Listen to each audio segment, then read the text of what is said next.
பழனிசாமிக்கும் தமிழ்நாடு பாஜகவுக்கும் தான் பிரச்சனையே தவிர அவருக்கு மோடி அமித்ஷாவுக்கும் எந்த பிரச்சனையும் இல்லை. யார் விசுவாசமான அடிமை என்பதில் தான் வேணும்னா இவங்களுக்குள்ள சண்டையா இருக்கலாம். ஆனா எந்த காலத்திலும் பிரதமரை எதிர்த்து ஒன்றிய பாஜகவை எதிர்த்து பழனிசாமியால் கட்சி நடத்த முடியாது, அரசியல் நடத்த முடியாது.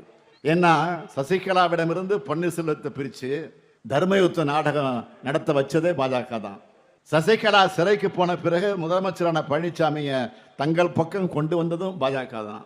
இரு துருவங்களாக இருந்த பழனிசாமியும் பன்னீர்செல்வத்தையும் ஒன்று சேர்த்ததும் பாஜக தான். தினகரனை கைது செஞ்சு சிறையில் அடைச்சு அவரையும் தங்களோட அடிமையா மாத்தினதும் பாஜக தான். இப்போ இந்த பன்னீர்செல்வத்தையும் தினகரனையும் மிரட்டி தேர்தலில் நிற்க வச்சிருக்கிறதும் பாஜக தான். சசிகலாவை அரசியல் பக்கம் வரக்கூடாதுன்னு தடுத்ததும் பாஜக தான். பழனிசாமியை தனியா நிக்க வச்சதும் பாஜக தான். இப்படி டிவி சீரியல்ல திடீர்னு ஆட்களையும் காட்சிகளையும் மாத்துற மாதிரி சதி நாடகங்கள் அரங்கேற்றி இருக்கு பாஜக தலைமை.